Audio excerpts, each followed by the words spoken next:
guess what came in today. But first, I was told by a real H-145 pilot that I botched my startup procedure because of these switches. Stay tuned for a future video on that because I'm going to rip this entire overhead apart, replace them with top quality switches that I'm going to show you that you should be using. What, we're live?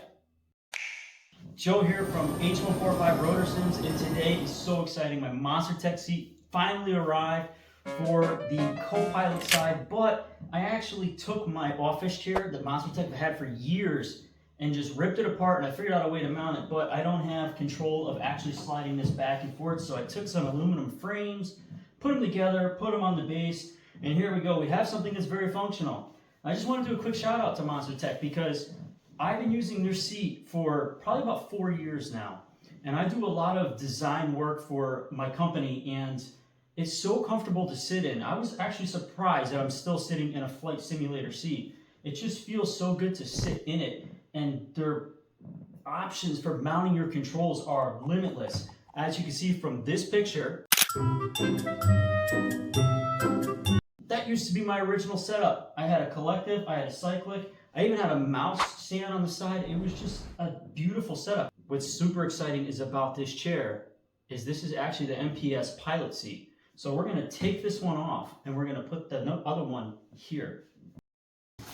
Welcome to MTSIM. Well, I've been welcome for many, many years. Thank you, Monster Tech. All right, so this is actually the Cordura fabric. This is gonna be a little different than the MFC1 Blackbird. So this one here is in this nice green color. Yes, I know I'm probably gonna have to get another seat. Thank you for reminding me. I know somebody's gonna say it in the comments. So it looks like they have some extrusions already mounted. Let's see, let's put this off to the side. This is a very smart way, or intelligent way I should say, to make a mechanism for a seat. It's like this, that's the same size as the actuators. Holy mackerel.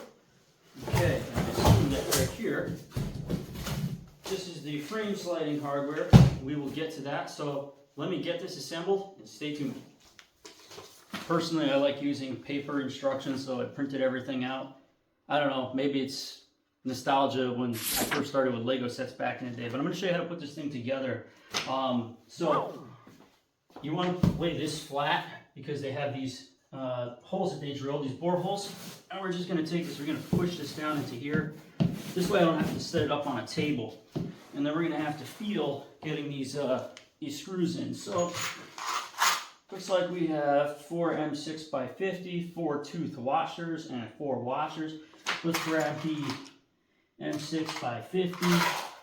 Let's grab one of the washers, tooth washers, and then the regular washer. Okay, so I have my 5mm Allen wrench. Now, I use Wera tools because when you're dealing with extruded aluminum, you do not want to start rounding off bolts and whatnot. These are extremely high quality tools. I also have their ratchet set called the Cyclops, so I can move this around too. Amazing tools. I'll link this below, and in case you're interested. But anytime you're dealing with extruded aluminum, if it's not Wera, make sure that it's a very high quality tool that's not going to round out anything that you have.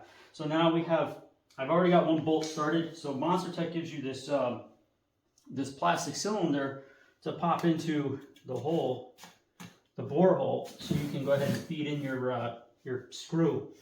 So we're going to take this here now. So I'm just going to, I did the 2 outside ones first, and then moving to the inside. This way I can prevent any type of movement that would distort or have trouble with the angle trying to get this in. Okay, I'll put the cylinder back in here. Again, we have our M6 by 50 with our tooth washer and our regular washer. Okay, I can feel it threading in. Beautiful. And now, okay, so after you've got these in here, I'm just going to take my tool, and I have my 5mm bit on it. I'm going to start tightening these 2 first, and then I'll move myself to the outside. No funny jokes.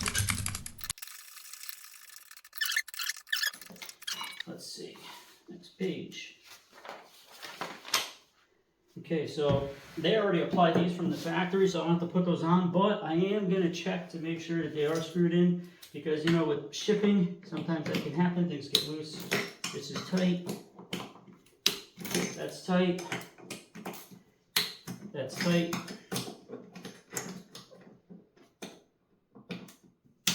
and that's tight. And now they're asking us to take these plugs and to pop these in. You could use a rubber mallet. I just use my hand.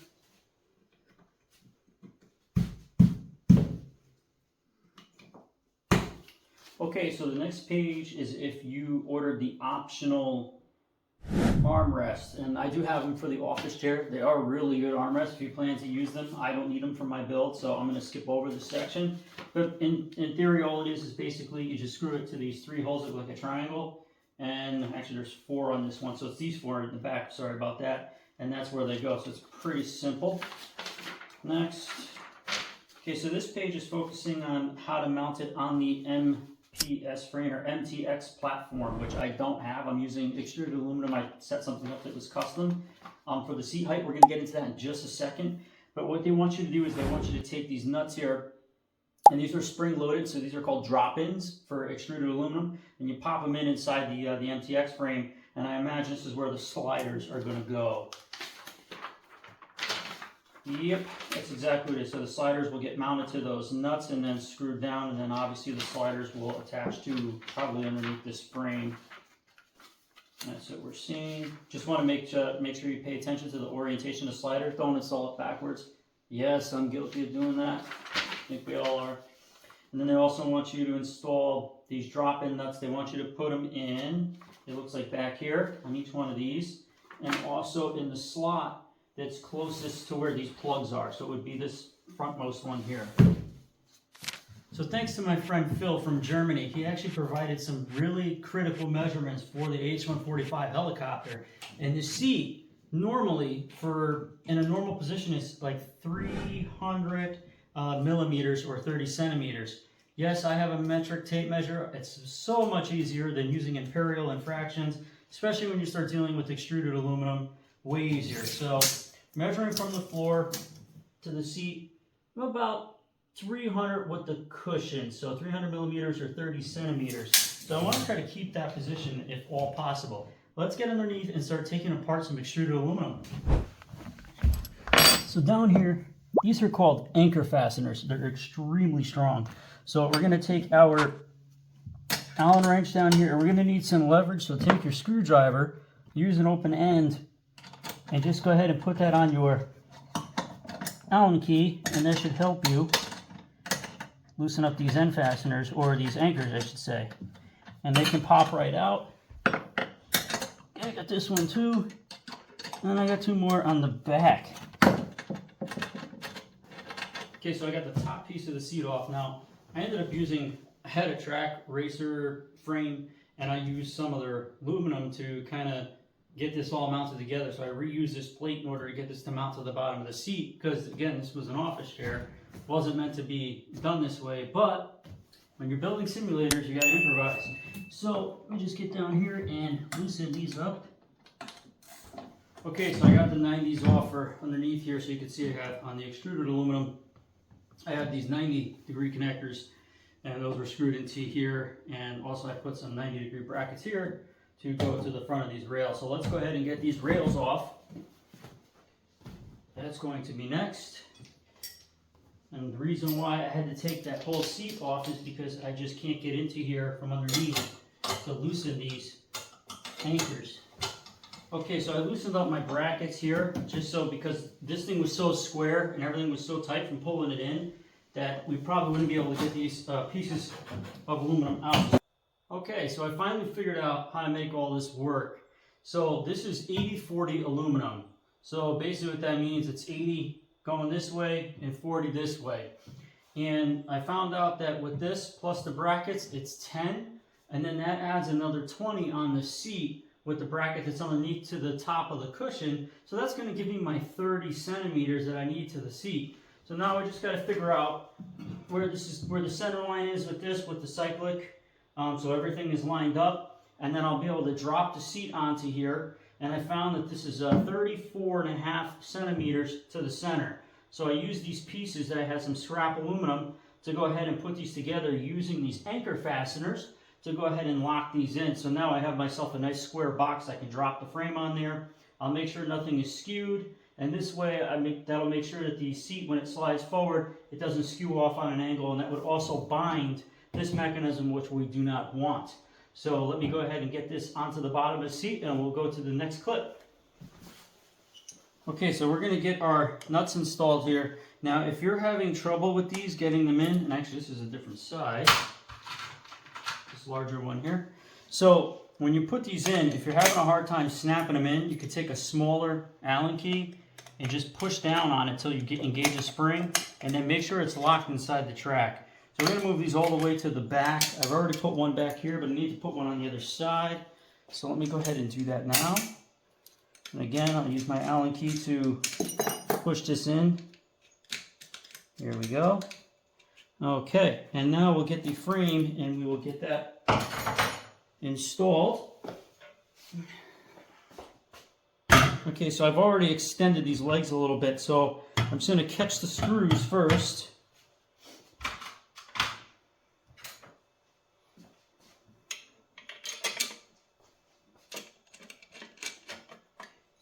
And also, you probably should use lock nuts too on a motion platform. Right now, I'm just getting everything pre-fitted.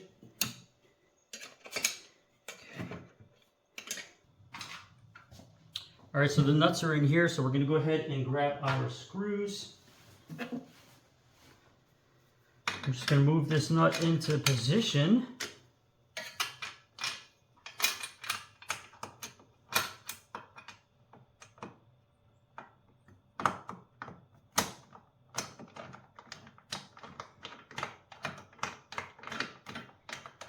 Okay, we got that going. We'll get this one too.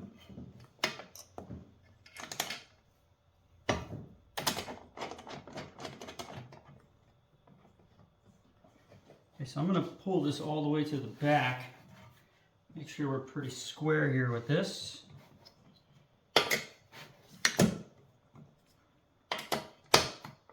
I'm going to end up locking down the front of these.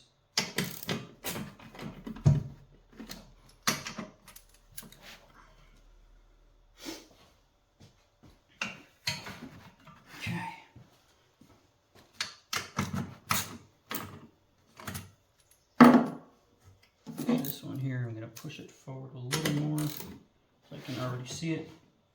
There we go. And then I'm going to do a quick measurement.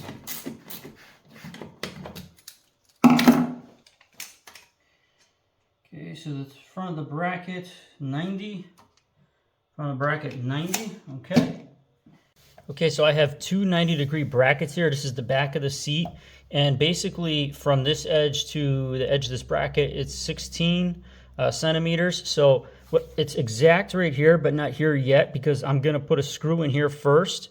And I'm going to use that as a pivot point to push this back and forth. And this, I can set this one, and then I can move over to the front. Okay, so I already have my mark. Now, this is a pretty cool, it's like a portable drill press. It's just pretty neat. So I'm going to drill a hole, and we're going to put in these M6 press-ins, but they're done by heat, and I'll show you how to do that because there's a couple things that we need to know. So I'm just going to hold this nice and straight.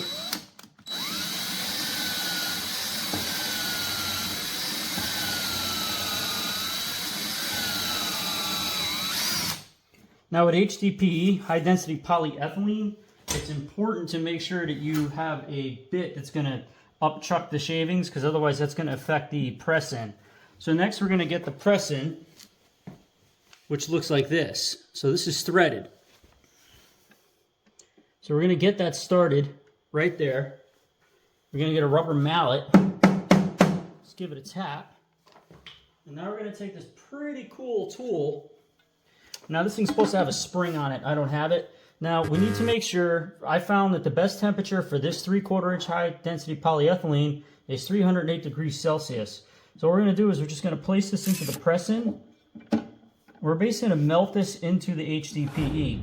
Now you got to just be patient with it, because if you melt it too fast and you go too far past the melting point, what you're going to end up with is a whole bunch of this plastic melted into your threads, and we definitely do not want that.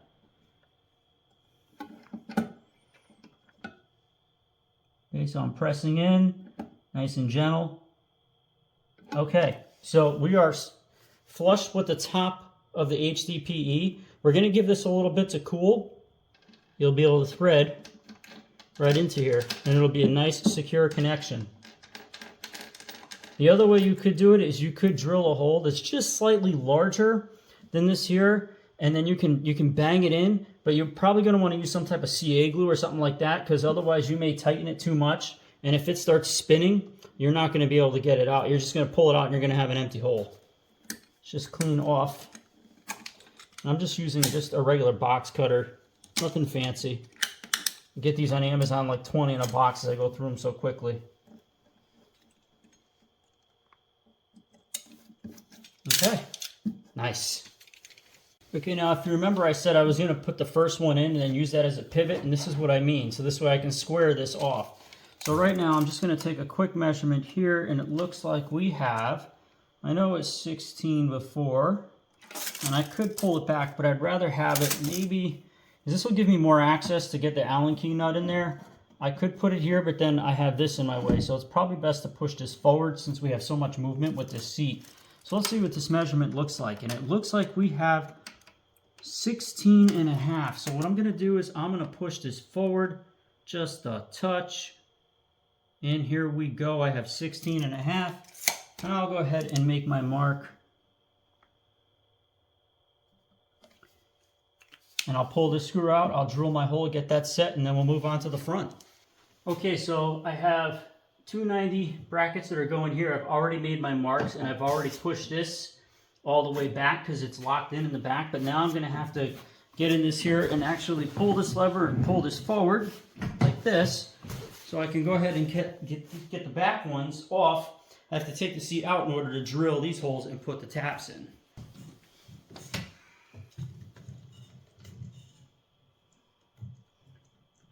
All I want to do is make sure we get this lined up.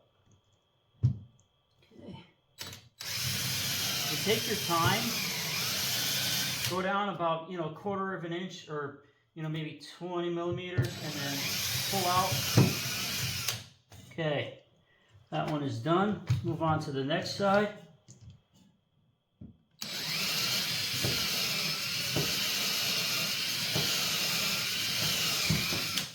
Okay, just clear off this plastic. I'm going to have to vacuum all this after I'm done. Now I'm not going to tap this with the mallet.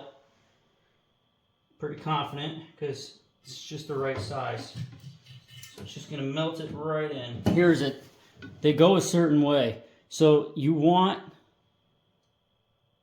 what's like, I can't really, this coarse protrusion, the smooth side, that's going to go down.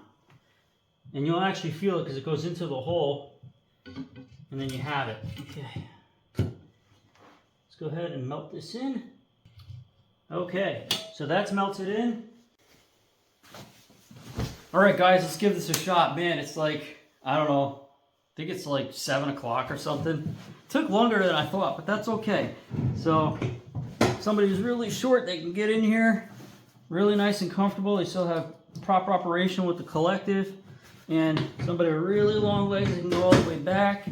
Somebody like me, I can sit right about here. I'm nice and comfortable. I have my cyclic and my collective. It's a beautiful seat, and it actually feels different than the office chair I noticed. It has a little bit more contour to it, which is interesting. And they have this side adjustment here that when you turn it, it'll actually bring it back. I guess if you have a jet fighter, this might be really nice if you're using F-16 or F-18. So, absolutely beautiful chair. Monster Tech, hats off to you. Literally. I mean, this is wonderful. And I think you have some bolts back here. I think that's probably for a seatbelt. Probably going to do that when we decide to put the platform on a 6 DOF, probably like a hexapod.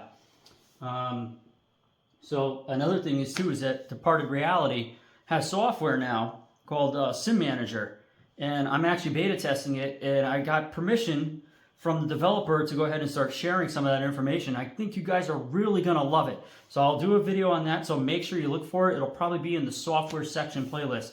Again, thanks so much for tuning in. I know this was probably a long video by the time it's all done and edited, but I mean, it was a lot of fun, and we can see what we have for the seat. And I'll take a quick measurement, and it looks like we are at 29 and a half. Which is beautiful. It's really, it's an engineering thing. 0.5 centimeters is like a country mile to us. All right, I'm just fooling around. No, but really, it is important to get some of these specifications correct if you really want to try to model a good cockpit. That's why I'm going to be releasing build videos, and we'll go through some of these things, the things that I've learned, mistakes that I've made, so more of you can understand the kind of the flow process to get it done.